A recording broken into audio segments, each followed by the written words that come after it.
अधिकारी कधी काय करेल याचा अजिबात नेम नाही। राज्यपालांसमोर स्वच्छ भारत अभियानाचा थाट दाखवण्यासाठी अधिकाऱ्यांनी सरपंचासह गावकऱ्यांचीच फसवणूक केल्याचं समोर येतंय।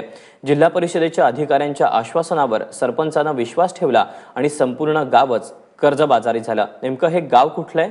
चला पाहूया।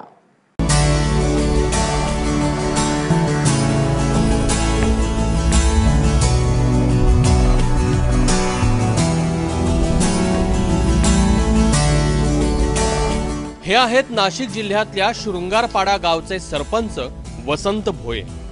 रोज पैशांसाठी ग्रामस्थ त्यांच्या दारासमोर उभे राहत असल्यामुळे त्यांचं जगणं मुश्किल झालं। सरकारच्या हागणदारी मुक्त गाव योजनेसाठी वसंत भोयेंनी घेतलेला पुढाकार त्यांच्या चांगलाच अंगलट आलाय। त्याचं झालं असं की 2.5 वर्षांपूर्वी शृंगारपाडा गावात राज्यपालांचा दौरा होता। स्वच्छ भारत अभियानाची झलक दाखवण्यासाठी अधिकाऱ्यांनी सरपंचांना पकडलं आणि गावात घराघरांसमोर शौचालय बांधण्याचा आग्रह धरला। बनकर साहेब शिवसाहेब इथं आले गावात का शौचालय बांधा तुम्ही। गावात कुटुंब किती आहे तर म्हणे 105 कुटुंब आहे।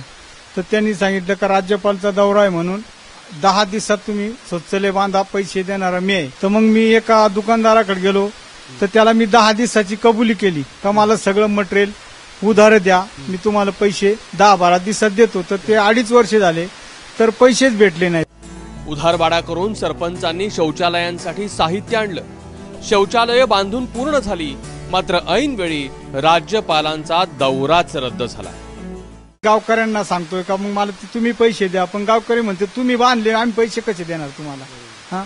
तुम्हाला आम्ही निवडून दिलं, बस तुमचे तुम्ही तिकडे सालानी राहा तर कसे राहा, पैसे तुम्ही द्या, आम्ही तुम्हाला बांधायला लावले नव्हते।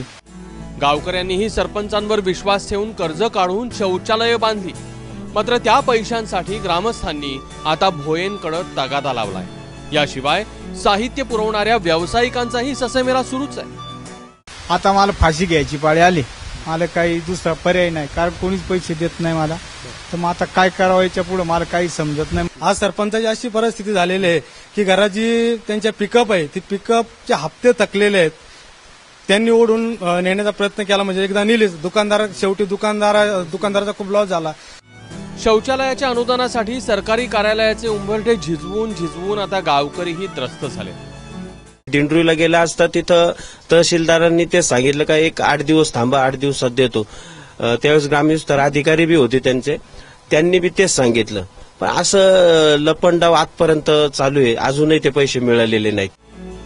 पैशाचं सोडाच, विशेष म्हणजे शौचालय बांधली असली तरी पाण्याअभावी हे गाव अजूनही पूर्णपणे हागणदारी मुक्त झालेलंच नाही। राज्यपालांच्या दौऱ्याच्या आधी दिवसातून 2-2 वेळा शृंगारपाडाला येणारे सरकारी अधिकारी नंतर गेल्या 2.5 वर्षात या गावाकडे फिरकले सुद्धा नाहीये। खरं तर सरकारी योजना, मग ती सर्व शिक्षा अभियान असो, स्वच्छता मोहिमा असो किंवा इतर कुठल्याही योजना, यांचं प्रत्यक्षातलं वास्तव काय असतं याचं खरं तर हे एक उत्तम उदाहरण म्हटलं पाहिजे। अर्थातच सरकारी अधिकाऱ्यांनी या गावाकडे पाठ फिरवली असली तरी सुद्धा इथल्या सरपंचाला मात्र या संपूर्ण दौऱ्याच्या निमित्तानं जन्माला लक्षात जाईल अशा पद्धतीची अद्दल घडली आहे आणि त्याची चर्चा या गावात आलं की सहजपणे पाहायला मिळते। कॅमेरामन किरण कटारेसह सागर वैद्य, एबीपी माझा, शृंगारपाडा।